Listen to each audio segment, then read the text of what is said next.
Boa noite, irmãos. Estamos novamente aqui reunidos hoje para continuar o estudo de Efésios 1. Nós vamos estudar a partir do versículo 8, esse livro tão maravilhoso com as bênçãos celestiais, né, destinadas aos crentes. E vamos aprender mais um pouquinho da palavra hoje. Sejam bem-vindos e aproveitem. Vamos dar graça, irmãos? Vamos dar graça, então. Nosso bendito Deus e Pai de nosso Senhor Jesus Cristo, nosso Deus e nosso Pai. Nós te damos graças por mais esta live em que temos a oportunidade de abrir tua palavra para aprendermos de ti. Pedimos por tua direção, que possas usar essa palavra para nos edificar, exortar, consolar, possa ser de proveito para todos que estão ouvindo agora, que irão ouvir no futuro. E pedimos que tu estejas com tua mão, nos guiando a cada palavra que seja vinda de ti para a honra e glória de teu nome. Enquanto estamos neste mundo, todas as circunstâncias por que passamos, e nos provês esse caminho aberto para estarmos, ainda que de uma maneira virtual, juntos para ler a sua palavra. Agradecemos por tua misericórdia e graça em tudo. E nos encomendamos em tuas mãos, dando graças no precioso nome de nosso Senhor e Salvador Jesus. Amém. Amém. Vamos à leitura, então, irmãos. Para dar um contexto, nós vamos ler a partir do versículo 3. Bendito Deus e Pai de nosso Senhor Jesus Cristo, que nos tem abençoado com toda a sorte de bênção espiritual nas regiões celestiais em Cristo. Assim como nos escolheu nele antes da fundação do mundo, para sermos santos e irrepreensíveis perante ele, e em amor nos predestinou para ele, para a adoção de filhos, por meio de Jesus Cristo, segundo o beneplácito de sua vontade. Para louvor da glória de sua graça, que ele nos concedeu gratuitamente no amado, no qual temos a redenção, pelo seu sangue, a remissão dos pecados, segundo a riqueza da sua graça,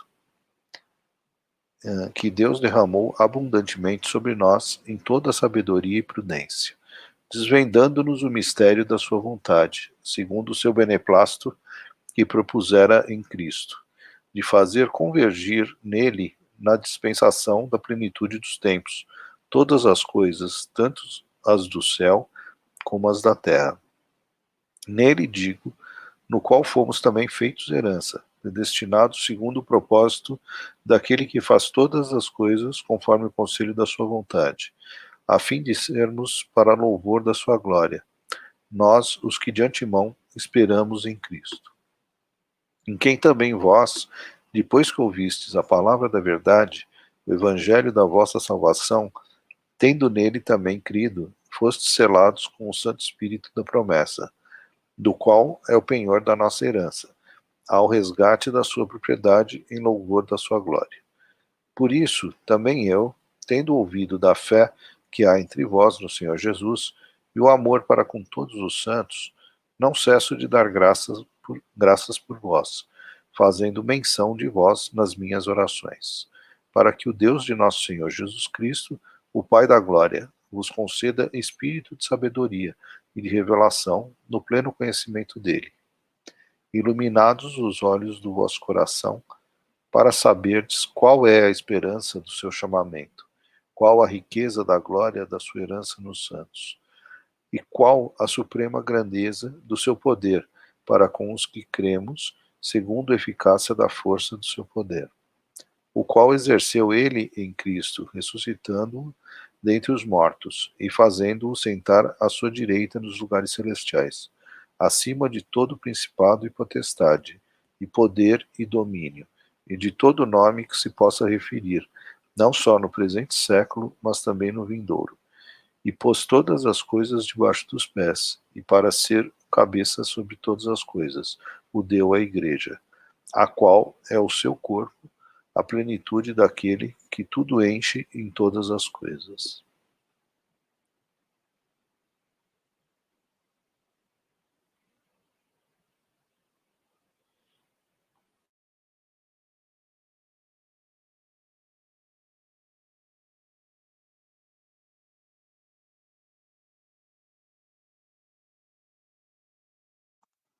Nós vimos na última reunião esse versículo 3, Paulo começa então esse louvor, bendito Deus e Pai de nosso Senhor Jesus Cristo.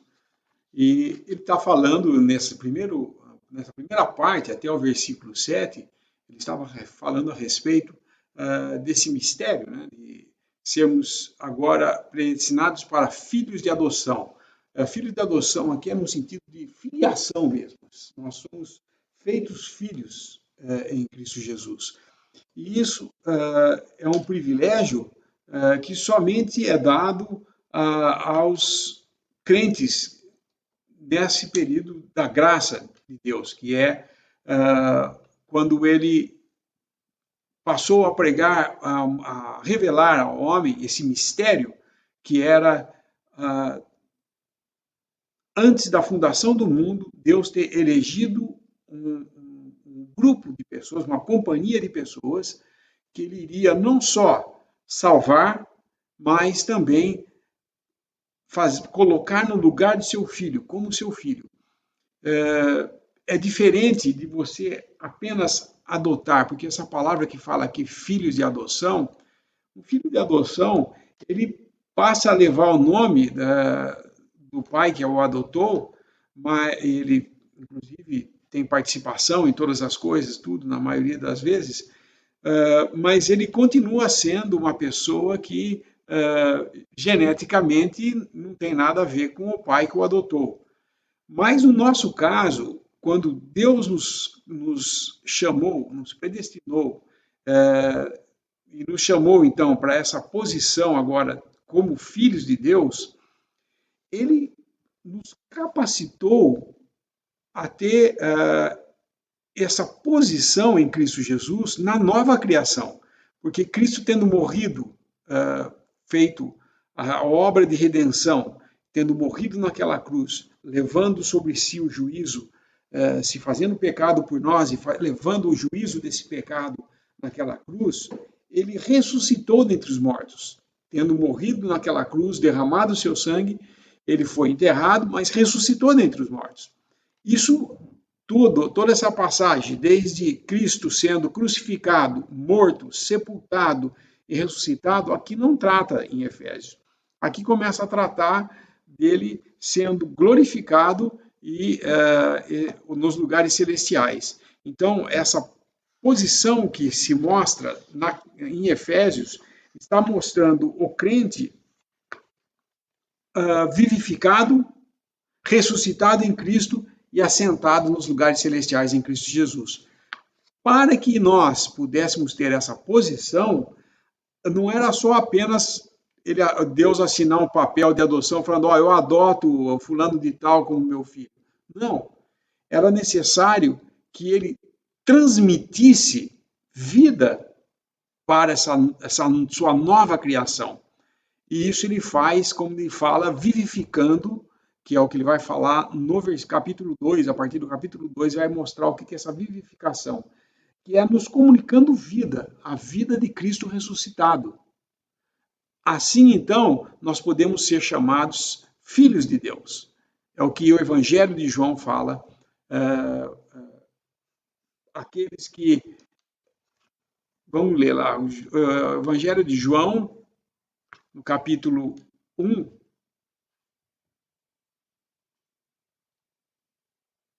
João 1,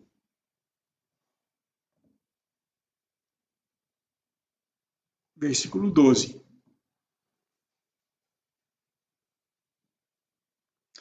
Mas a todos quantos o receberam, deu-lhes o poder de serem feitos filhos de Deus, aos que creem no seu nome.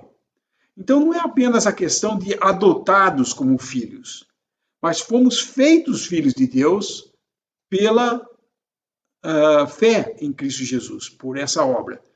Como aconteceu isso é o que ele explica agora. Esse mistério de ser filho de Deus, a filiação com Deus, é uma coisa que esteve oculta no Velho Testamento. Os santos do Velho Testamento nunca tiveram essa luz a respeito de filiação, ser filho de Deus. Eles eram crianças de Deus, no sentido de terem sido gerados como nação, parte da nação de Deus. Em Abraão, todos os que descenderam de Abraão fazem parte, então, dessa família que acabou quando Abraão teve seu filho Isaque, pela promessa de Deus, em Isaque, em Abraão ele ia fazer um herdeiro, esse herdeiro ia ter 2 filhos, um deles ia, então, gerar 12 filhos, que iam ser as 12 tribos de Israel. Aí, então, eles têm a promessa terrena de obediência a Deus e tudo mais, fé em Deus, porém, continuam sendo uma companhia de pessoas com promessas terrenas dependentes de obediência a uma lei. Quando chega aqui no Novo Testamento, Paulo, então, tem a revelação desse mistério de que é Cristo Jesus, tendo morrido por nós, sendo sepultado, ressuscitou dentre os mortos, subiu aos céus, e aí então o que ele faz? Tendo sido glorificado, ele dá ao mundo, o Espírito Santo desce à terra para habitar entre os homens e nos homens que creem. E agora, todo aquele que crê em Jesus tem o Espírito Santo. Isso é uma nova coisa. É vida comunicada. Não é a questão apenas de eu ser escolhido como um povo e viver nessa vida normal que eu tenho. Nascido humanamente de um pai e de uma mãe que também tinham a mesma condição dos seus pais e de suas mães, e assim até chegar em Adão, que é a condição de um homem caído em pecado e que, com essa desobediência a Deus de Adão, a morte passou para todos, por isso que todos nós morremos, e isso o pecado entrou na criação de Deus, no homem. E aí o homem precisava de uma salvação.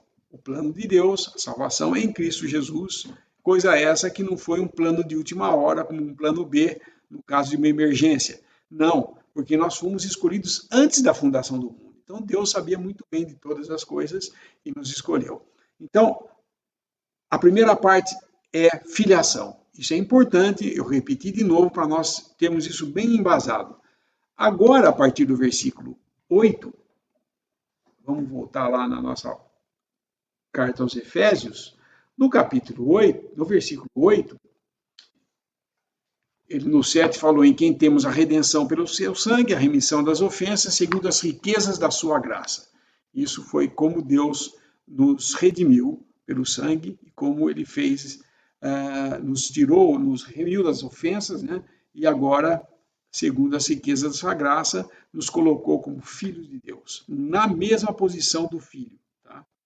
E agora ele fala no 8, e que ele tornou abundante para conosco em toda sabedoria e prudência, descobrindo-nos o mistério da sua vontade, segundo o seu beneplácito que propusera em si mesmo, de tornar a congregar em Cristo todas as coisas, na dispensação da plenitude dos tempos, tanto as que estão nos céus como as que estão na terra.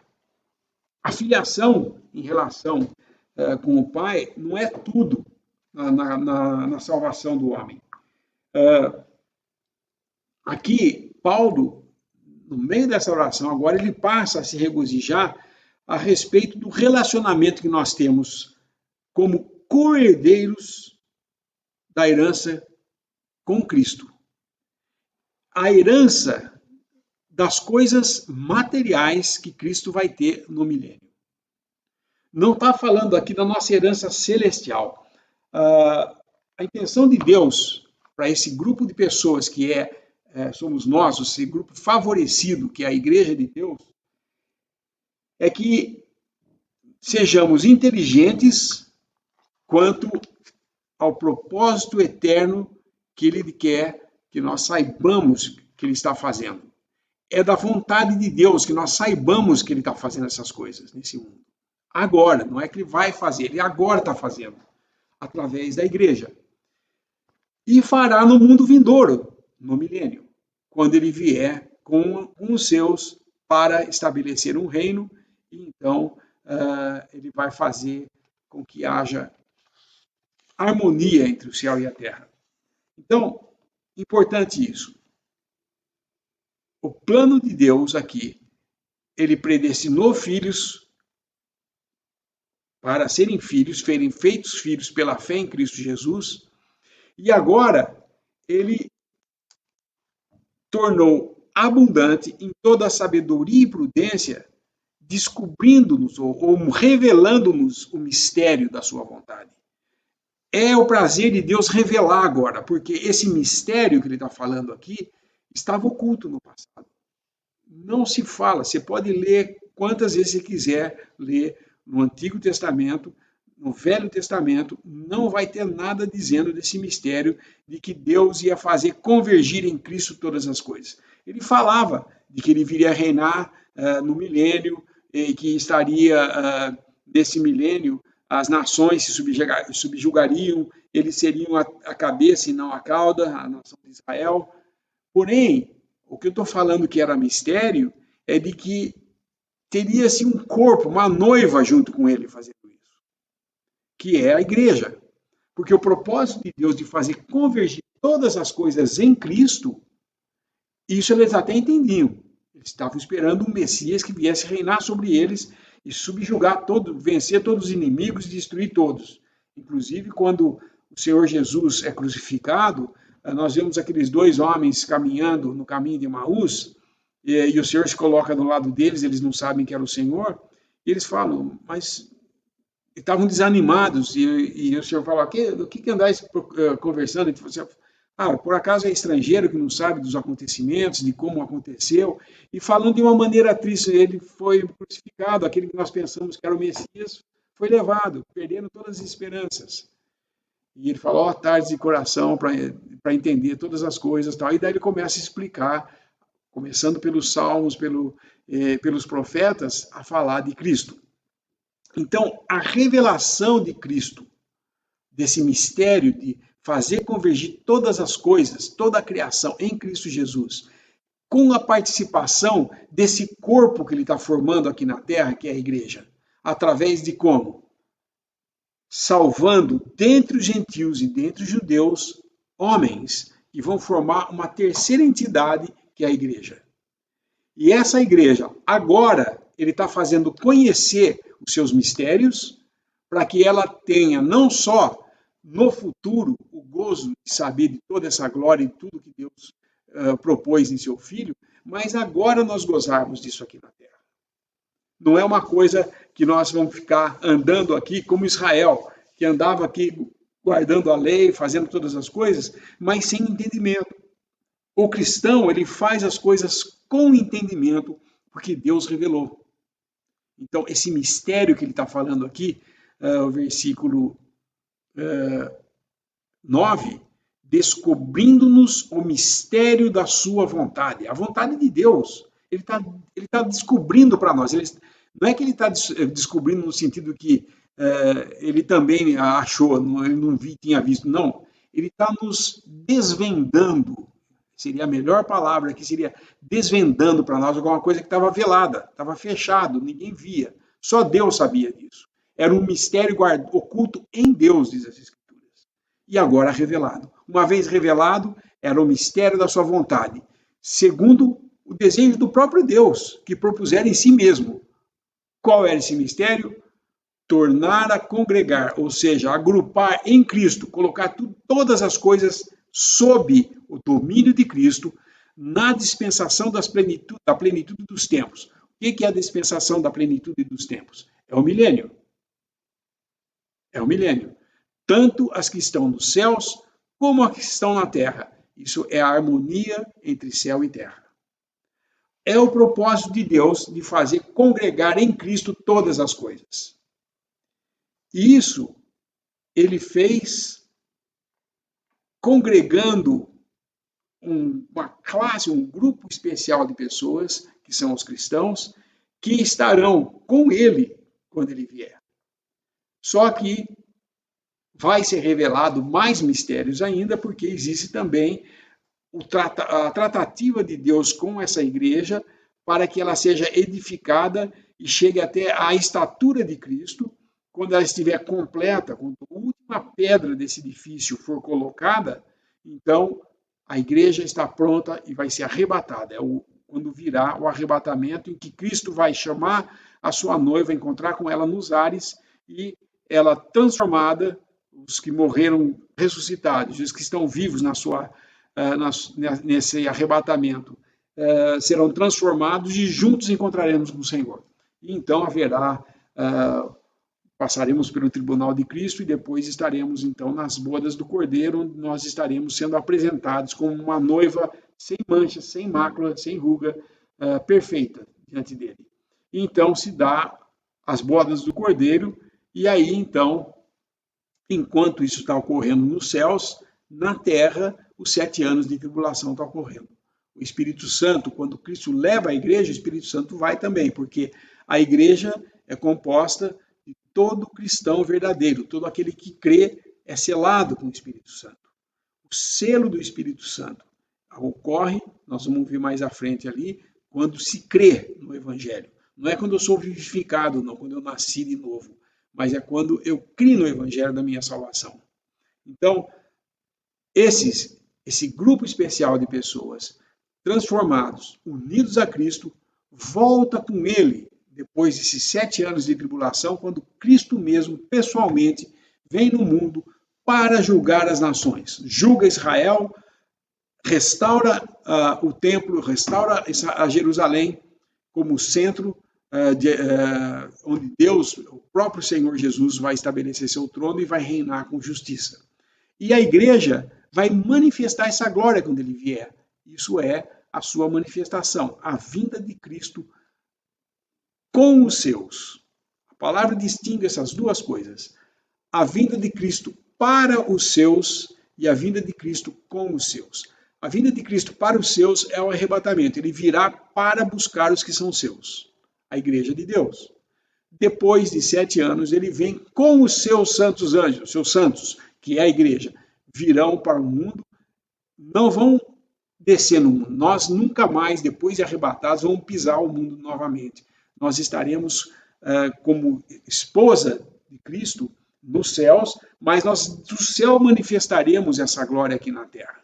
De modo que Cristo, reinando com a sua igreja, e a igreja refletindo toda a glória de Deus, fazendo conhecido na terra quem Deus é, fazendo com que Cristo também tenha o seu lugar reconhecido como verdadeiramente ele era o Filho de Deus. Isso o povo de Israel vai ver, aquele a quem crucificaram, vão se arrepender do que fizeram e vão se converter e vão servi-lo nesse reinado, ele como o rei reinando sobre eles.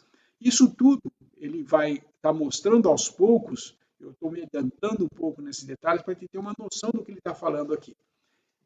Esse mistério da sua vontade, segundo o seu beneplácito, de tornar a congregar em Cristo todas as coisas no milênio, tanto as que estão nos céus como as que estão na terra. Nós sabemos que hoje os céus e a terra não estão em harmonia, porque nós temos as nossas bênçãos nos lugares celestiais em Cristo Jesus, certo? Mas aqui na terra, a justiça sofre hoje. Ela não reina, ela sofre. Porque o príncipe desse mundo, que é Satanás, tem o domínio da humanidade.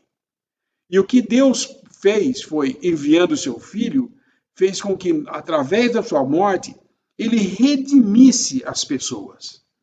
Esses homens que estão cativos, presos à escravidão do pecado. Porque remissão é muito mais do que comprar. Nós sabemos que a palavra remissão é muitas vezes usada como ele nos comprou, ou seja, ele nos redimiu. Mas remissão vai além disso. Remissão significa comprar com o intuito de livrar da escravidão. É libertar, é comprar para libertar. É diferente do que se fazia, por exemplo, no tempo da escravatura, da escravidão, né? As pessoas, os senhores iam à praça e lá vendiam-se os escravos. Eles chegavam em barcos e quando chegavam, todos os que tinham posse de terra iam lá e vinham aqueles que agradavam mais, que eram mais fortes, mais sadios, davam os lances e compravam. Compravam esses escravos para eles continuarem escravos, para eles servirem na lavoura, na onde for que precisasse servir. Redenção é muito mais do que vir e comprar um escravo. É vir e comprar esse escravo para deixar ele livre, soltar ele, falar, olha, você não é mais escravo, você agora é aqui parte da família. É isso que Deus fez conosco. Então, essa redenção que se fala aqui, que é a base de toda as nossas bênçãos nos lugares celestiais, é a redenção que tivemos em Cristo Jesus. Essa redenção significa Cristo nos morreu, derramou o seu sangue para com o seu sangue nos comprar para nos libertar das garras de Satanás e do pecado. E agora servimos a Deus não como escravos, mas como filhos amados. E nós, muitas vezes, você vê Paulo falando servo de nosso Senhor Jesus Cristo. É aquele negócio de alforria que existia no Velho Testamento, quando um escravo atingia uma certa idade, o seu patrão daria carta de alforria para ele estaria livre da escravatura. Os filhos que ele tivesse tido durante aquele tempo com aquela escrava que tinha sido dada para ele ter como esposa, eles ficavam com o dono, continuavam com o senhor, mas ele estaria livre. Mas existia uma parte dessa lei de alforria em que, se o escravo gostasse do seu senhor e quisesse continuar servindo, aí ele furava a orelha com um sovelo, que chama, né? Era com uma coisa, eles furavam, faziam um furo na orelha, e ele então passava a ser um servo de vontade própria, não porque ele era escravo, porque ele lhe agradava servir ao seu senhor. É mais ou menos o que o Senhor faz conosco. Hoje, quando nós somos libertados da escravidão do pecado, por meio da obra de Cristo, com seu sangue, nos comprando, nos redimindo, fazendo remissão dos nossos pecados e nos redimindo dessa posição, ou seja, tirando-nos da escravidão de Satanás, porque nós éramos escravos, e agora nos colocando para servir a Deus. Colocando como filhos de Deus. E nós servimos com plena gratidão. Mais ou menos, para nós entendermos, a conhecida parábola do filho pródigo em Lucas 15. O filho pródigo, o pródigo significa gastador, né? Não tem nada a ver com ser prodígio, não. Ele era, ao contrário, o prodígio dele ele era prodigioso em gastar dinheiro, né? Mas não era esse pródigo. Eu sempre li esse pródigo na minha ignorância de jovem, criança ainda. Eu lia pródigo e achava que era alguém cheio de talento, né? A capacidade de fazer as coisas. Não, esse pródigo é gastador. É uma pessoa que gasta tudo. E ele pede a sua parte da herança, que ele queria ir embora. E o pai divide tudo, dá a parte dele e ele vai embora. E gasta tudo. Gasta com os seus amigos, com mulheres, com os prazeres do mundo. E, de repente, como nós sabemos, essa história tem muito de verdade, né? Chega uma hora, acaba esse dinheiro, né? E assim foi. E acabou. E aí ele estava lá, sem nada, comendo da comida, das alfarrobas que se dava aos porcos, comendo a comida de porco, porque ele não tinha como sobreviver. E aí então ele fala, ai, gastei tudo. E quem me dera eu estivesse lá com meu pai. Já sei o que eu vou fazer. Vou levantar daqui, vou lá e falar assim, Senhor, não sou digno de ser chamado seu filho. Trata-me como a um de seus servos ou jornaleiros. E ele vai. No meio do caminho, ele é avistado de longe pelo pai, que sai correndo, o abraça, se pendura no seu pescoço e o beija, e ele fala exatamente isso.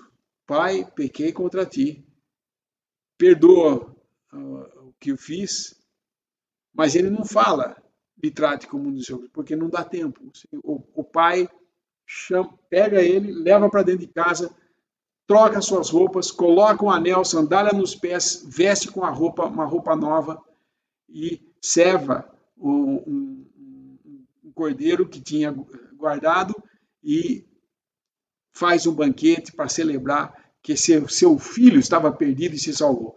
Ele não o trata como servo, mas eu tenho certeza que esse filho pródigo, quando viu o pai fazendo isso, viu o que era o amor de Deus, no sentido no que era o amor do pai para com ele.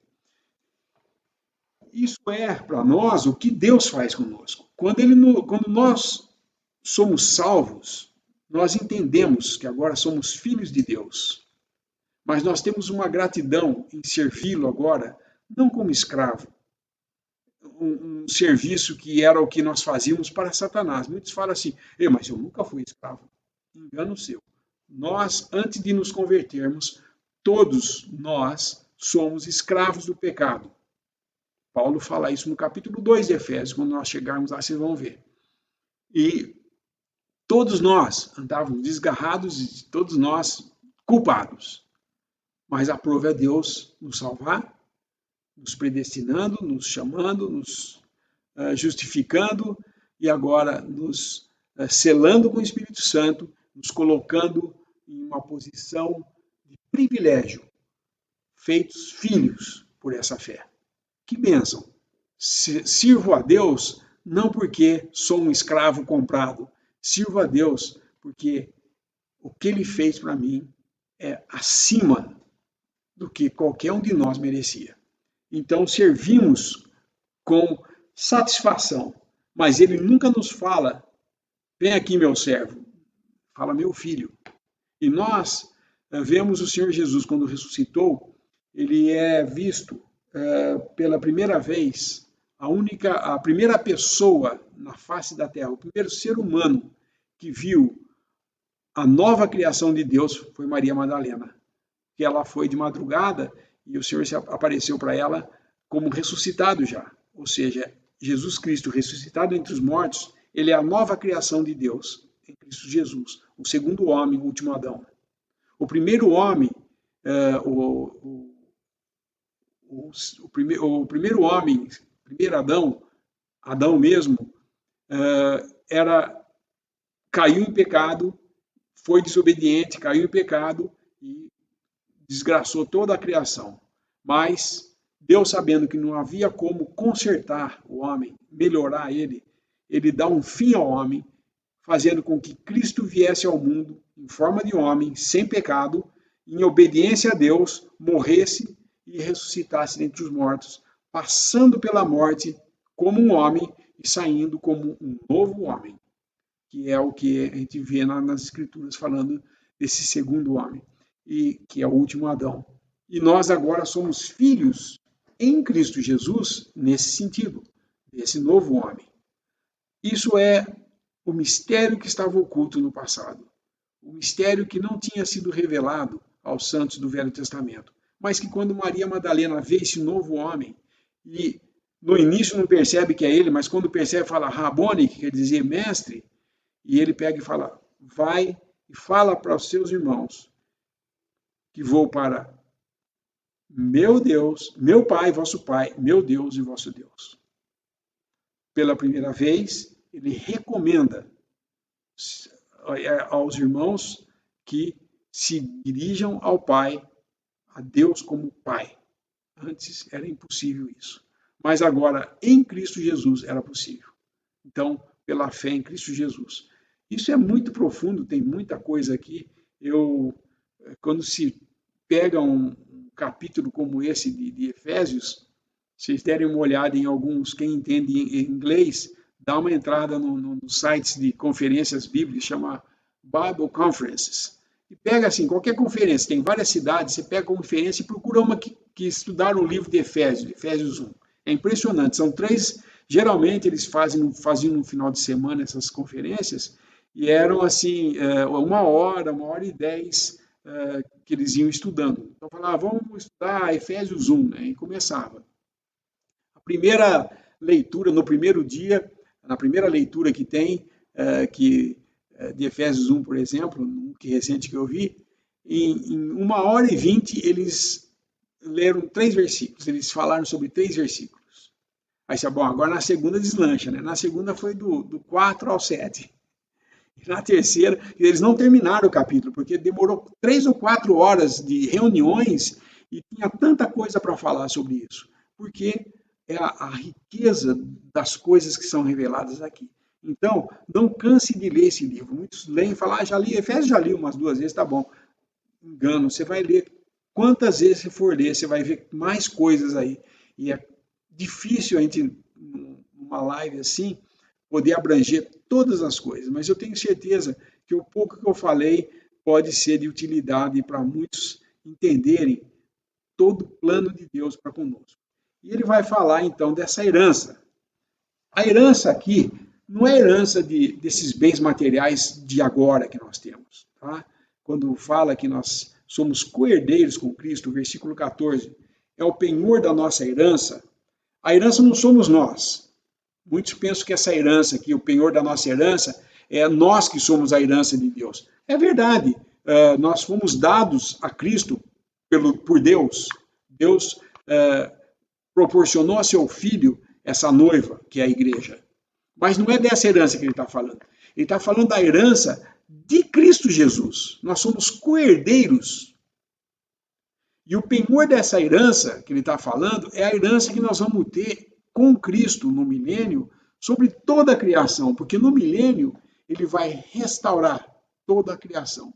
Por isso que fala em Isaías, ele fala sobre o milênio, ele fala que o leão vai se deitar com o cordeiro, a criança vai brincar com serpentes, porque não vai haver mais o que existe hoje. Eu jamais deixaria meu filho brincar com uma serpente lá no meio do mato, né?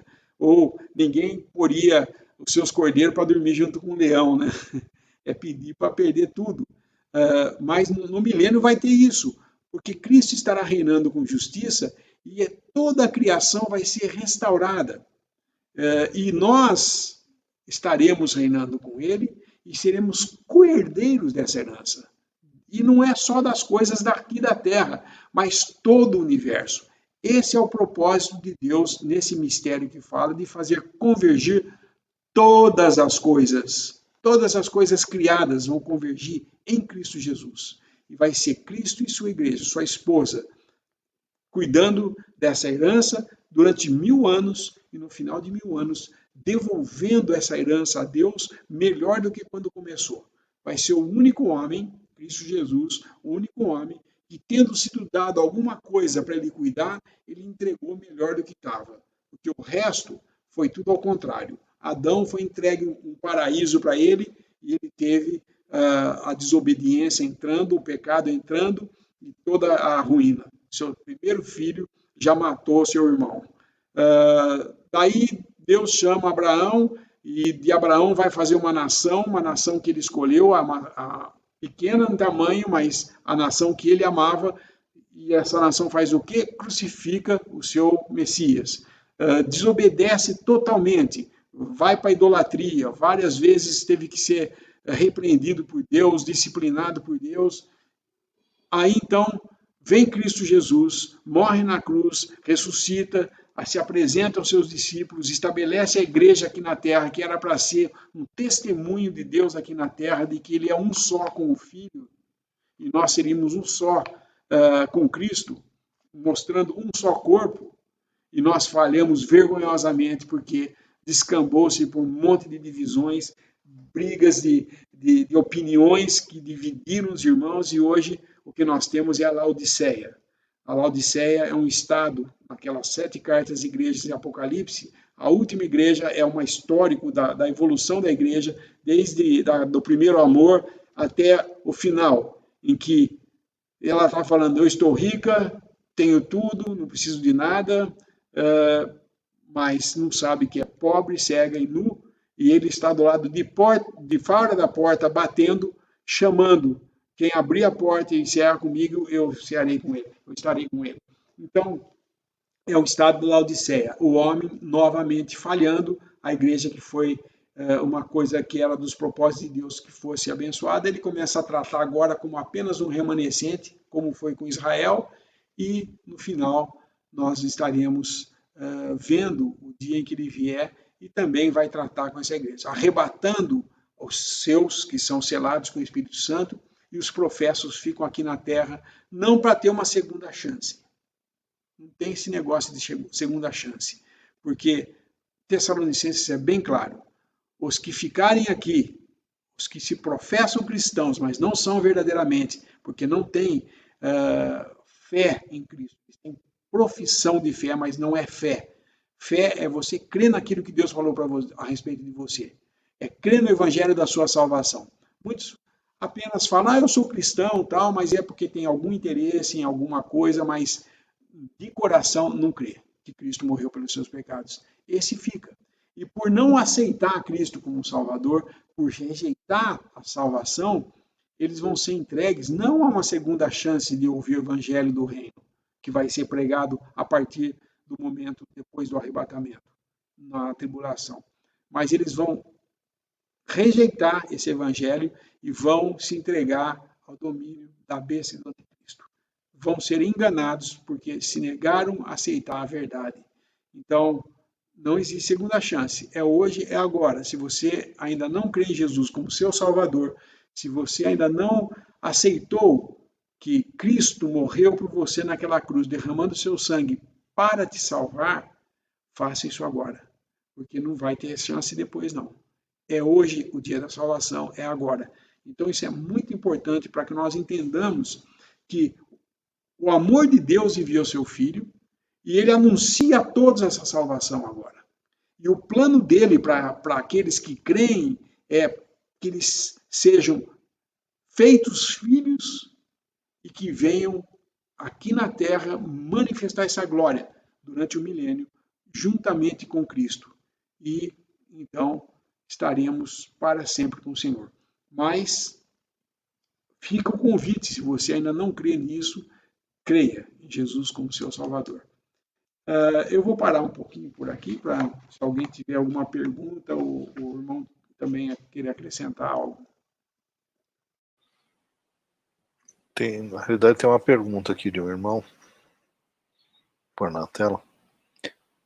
O Gilberto está perguntando, olá irmãos, eu gostaria que o irmão Lineu falasse um pouco sobre a Jerusalém Celestial.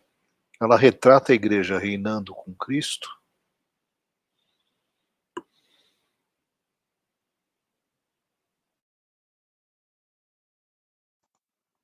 Não, porque a Jerusalém Celestial ela vai ser,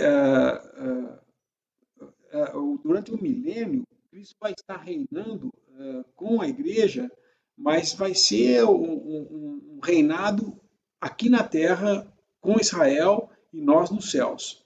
A Jerusalém Celestial, existe também a Jerusalém Celestial, existe a Nova Jerusalém.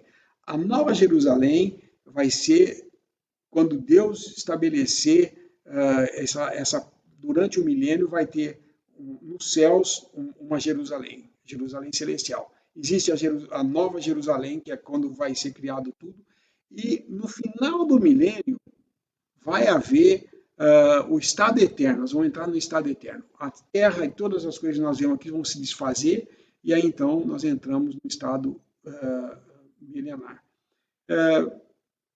Eu poderia até ficar mais tempo falando sobre isso aí, mas eu gostaria de continuar em Efésios sobre a herança que nós temos aqui, porque nos próximos versículos que nós vamos ver que tem mais coisa que ele vai fazer.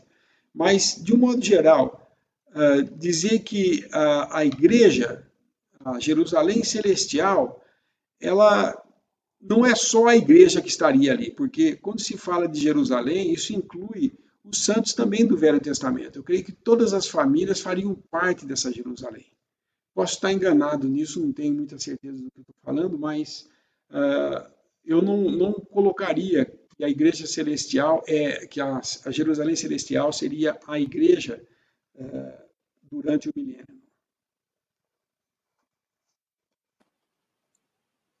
Tem uma outra pergunta aqui, Ninel, que vou pôr aqui na tela. Como ter uma fé firme e constante?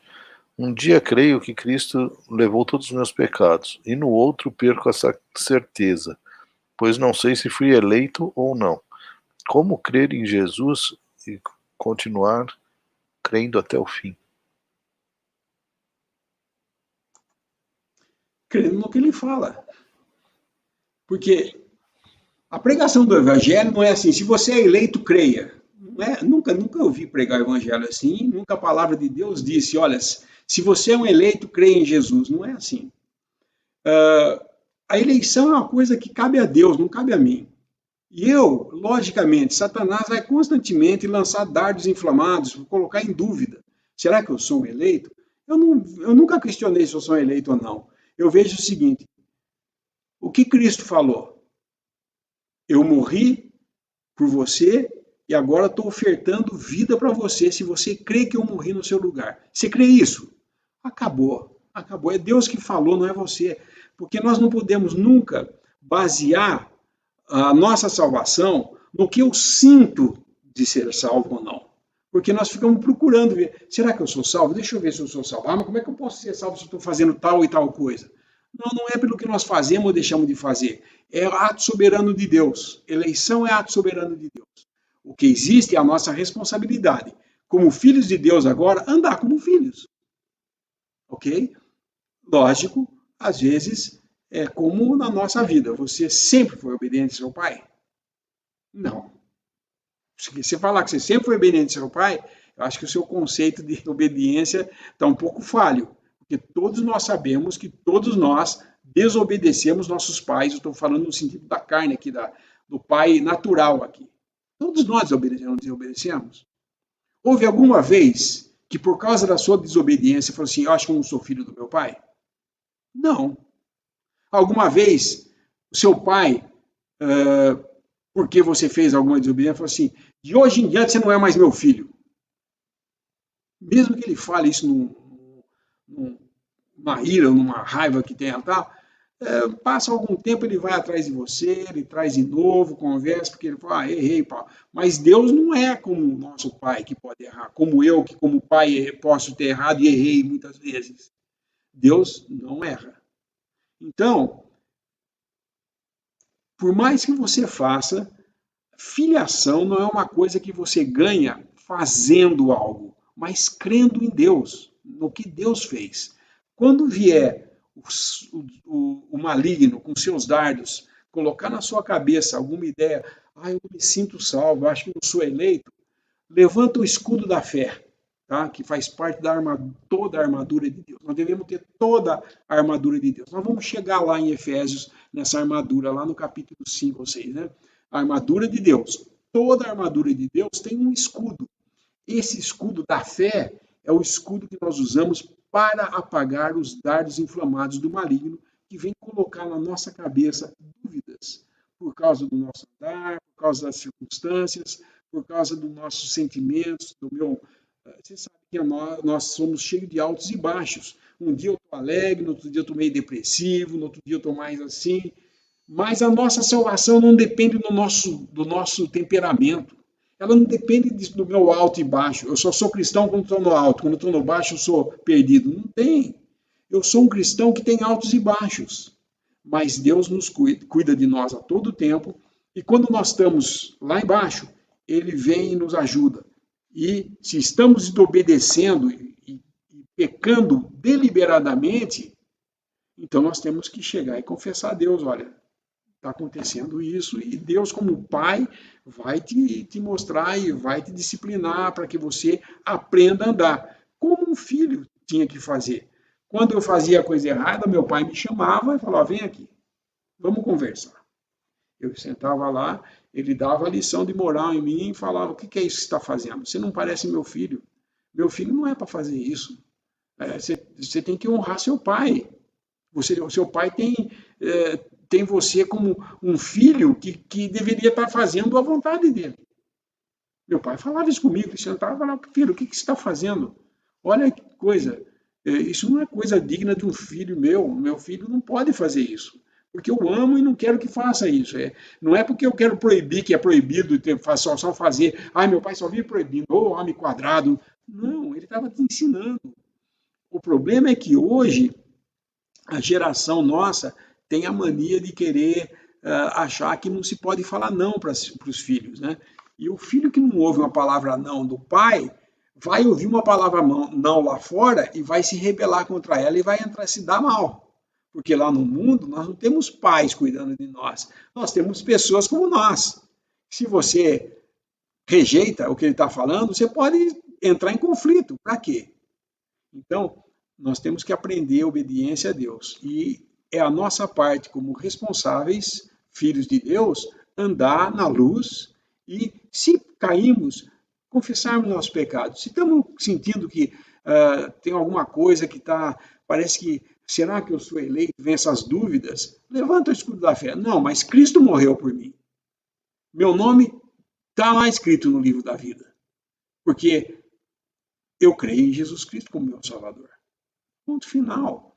Agora, lógico, existem situações que às vezes você fala, o que está acontecendo? Eu estou meio deprimido e tal. Ora a Deus, ora a Deus. Confessa a Ele, se exponha a Ele, abra o seu coração para Ele. E você vai ver, e leia a palavra de Deus, e você vai ver que realmente aos poucos você vai aprendendo a confiar mais em Deus e menos em você. Porque todo problema que nós temos em nossa vida cristã é de confiar em nós mesmos. E o ato só de pensar de que eu tenho que fazer alguma coisa para continuar sendo filho, é porque você está querendo fazer coisa na carne, porque filho não se esforça para ser filho, ele é filho. Né? E se somos filhos de Deus, eu não preciso fazer nada para ser, eu sou. Eu posso desobedecer e não andar como um filho de Deus, desonrar o nome da minha família, mas eu não deixo de ser um filho. Não deixo de ser um filho. E se for preciso, ele vai, às vezes tem que ir dar umas palmadinhas, né? E você aprender a se endireitar no caminho. É assim que a coisa funciona do ponto de vista que deveria ser para o mundo inteiro. Nós teríamos muito menos problemas se o mundo ensinasse isso para os filhos. Mas, infelizmente, a tendência é outra, completa, né? Completamente diferente. Tá ok?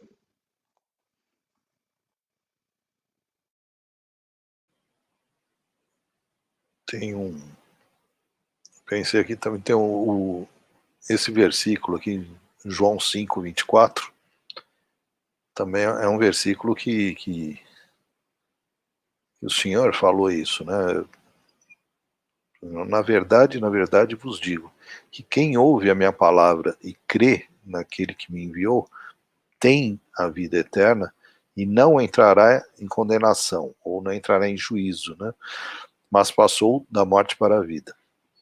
Quer dizer, aqui é a certeza de que quem crê, né, quem ouviu a palavra e creu, não tem como voltar atrás isso. Ele já tem a vida eterna, é presente isso, já tem. Se você creu, você tem a vida eterna. Não entrará em condenação, é uma certeza de que você não... Mas passou da morte para a vida, quer dizer, já aconteceu. Então não tem como voltar, né? Isso é uma certeza que todo crente deveria ter, né? A gente, como o irmão falou, né, a gente sempre falha um pouco aqui, escorrega ali, nunca tá 100%, né? Nós podemos... hoje eu tive um pensamento, assim, que, por favor, irmão, me corrija se estou errado, nós pensamos muito com a nossa mente intelectual, nós estamos sempre querendo trazer as coisas de Deus para o nosso dia a dia, e na realidade tem que ser totalmente o contrário, né? Nós temos que colocar Deus, nos pôr à disposição de Deus todo dia, e desenvolver uma mente espiritual, né? É a gente poder se render a Deus, essa acho que é uma posição que todo crente deveria tomar, principalmente nesses momentos que nós estamos passando aí, o mundo todo está passando um momento completamente anômalo, né, numa situação de pandemia, que está todo mundo preso em casa e passando por situações diversas, várias provações. Então, nós temos que nos render ao Senhor. Okay.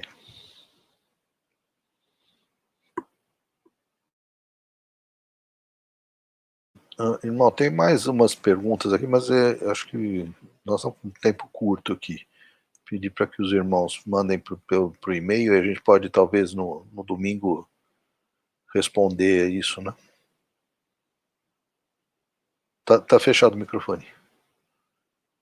Inclusive aquela do Jerusalém Celestial, a gente pode responder com mais tempo para se explicar melhor isso, né? Mas tem diferenças, uma série de diferenças. Então, ele até fez alguns complementos aqui, então por isso mesmo que eu acho que seria melhor depois a gente ver isso fora e depois responder. Não? Ok. Se tiver alguma consideração final, aí, Guilherme, fica à vontade. Tem mais 3 minutos.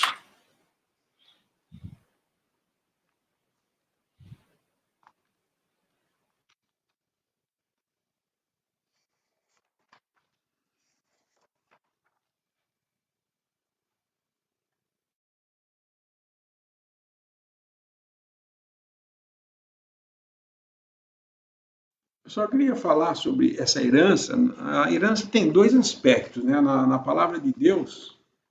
Opa! Caiu alguma coisa aqui. Na palavra de Deus, se fala de uma herança. Pronto. Fala da herança aqui em 1 Pedro 1,4. Vamos abrir lá em 1 Pedro.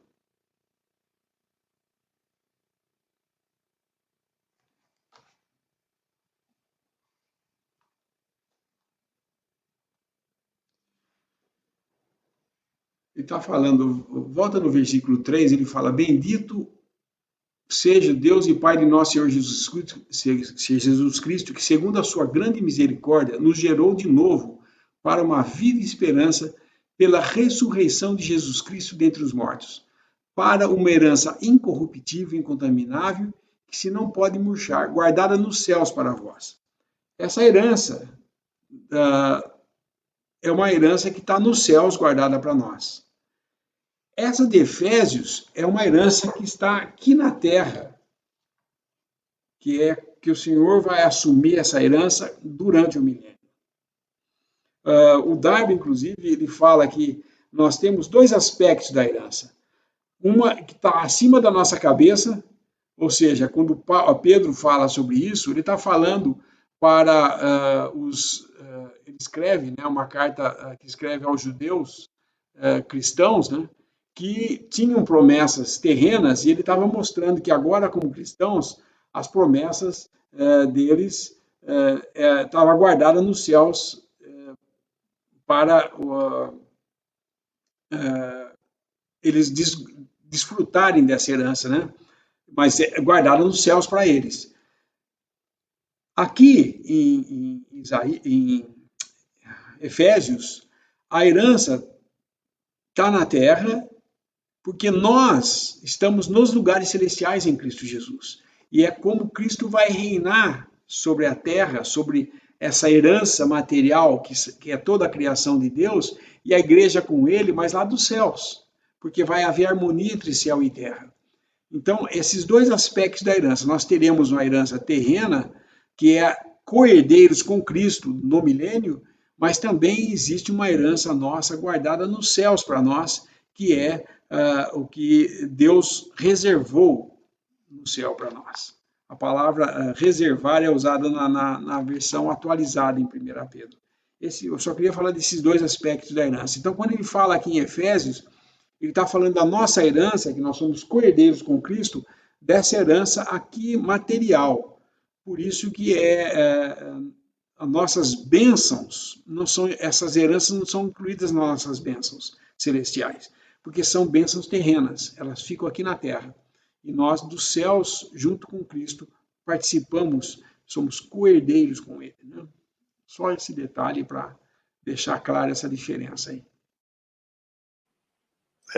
Essas heranças, Línea, tem relação com essa aqui de Romanos?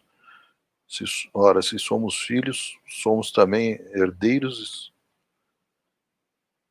de Deus e co-herdeiros com Cristo. Se com Ele sofrermos, também com Ele seremos glorificados. Tem relação com essa de Efésios, né? Também. Tem. Uhum. Se co-herdeiros com Cristo é nesse sentido, dessa herança material, né? Que é toda a criação de Deus, os animais, tudo. Porque com a queda do homem, os animais vieram a sofrer também por causa do pecado. Apesar deles não terem pecado, eles não terem culpa de nada, os animais inocentemente entraram nessa, né? Por isso que fala que a criação geme. Em Coríntios fala que a criação geme até que seja libertada, né, por causa da corrupção. Porém, Deus vai restaurar essa criação e ela vai ser a herança de Cristo aqui na Terra. E nós, cordeiros com Ele dessa herança. Mas nós temos uma herança celestial também, que está guardada para nós, né, reservada para nós nos céus. Nós herdaremos também coisas lá nos céus, da própria presença de Deus e da sua glória, né? Participaremos de tudo isso aí. Então, vamos encerrar, que o nosso tempo já se esgotou. Só uma curiosidade aqui que eu estava olhando aqui, nossas bênçãos cristãs reservadas que o irmão falou no último estudo, né, que é a redenção em Cristo, perdão dos pecados em Cristo, todos essas bênçãos cristãs são mencionadas no livro de Romanos, né? Então elas têm algumas bênçãos que são faladas aqui em Efésios, né? A maioria, mas todas elas estão no livro de Romanos. Podemos escolher um hino, Lina, se já tiver, por favor. Algum em mente? Enquanto eu carrego aqui.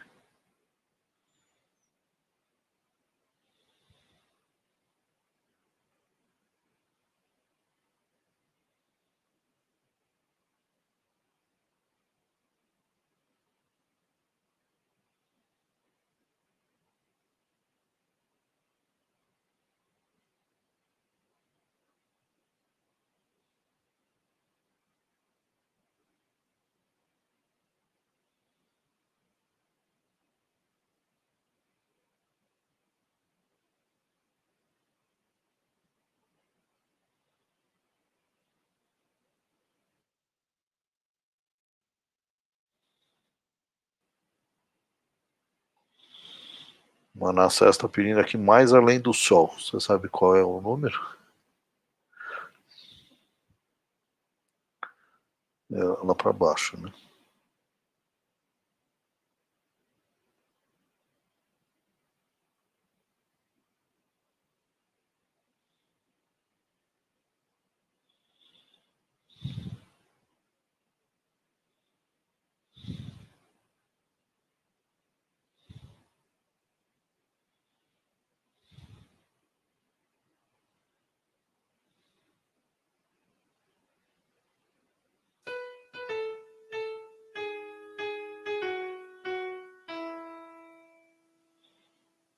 Mesmo que esta vida seja sem riqueza, sei que lá em glória tem uma mansão qual perdida alma, entre a pobreza de mim, Jesus Cristo teve compaixão. Mas além do sol,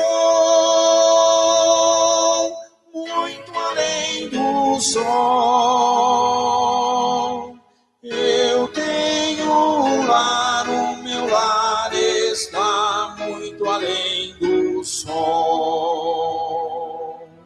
Mas além do sol, muito além do sol, eu tenho um lar, o meu lar está muito além do sol. Ainda pelo mundo eu vou caminhando, de dor rodeado e de tentação. Mas eu sei que ao lado me vem consolando meu bendito Cristo na tribulação. Mas além do sol, muito além do sol, eu tenho um lar, o meu lar está muito além do sol. Mas além do sol, muito além do sol, eu tenho um lar, o meu lar está muito além do sol. Com precioso sangue, o Senhor resgata das nações a homens para o santo Deus. Também uma casa celestial morada, muito além do sol foi preparar aos seus. Mas além do sol, muito além do sol, eu tenho um lar, o meu lar está muito além do sol. Mas além do sol, muito além do sol, eu tenho um lar, o meu lar está muito além do sol.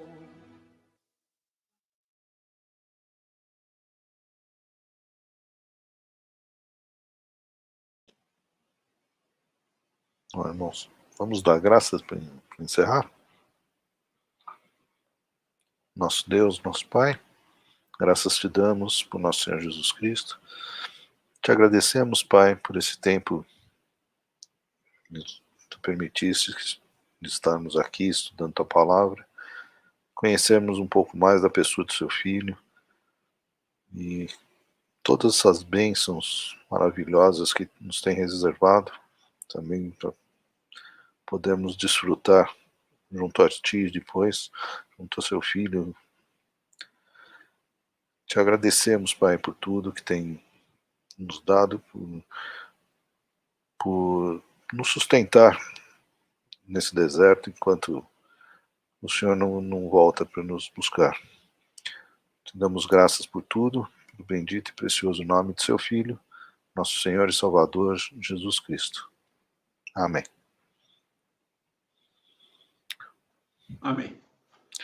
Boa noite, irmãos, e No domingo, voltamos no versículo.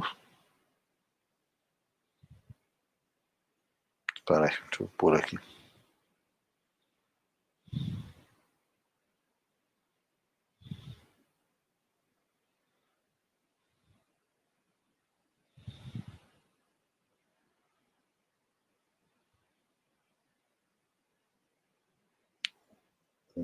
O 11, 12.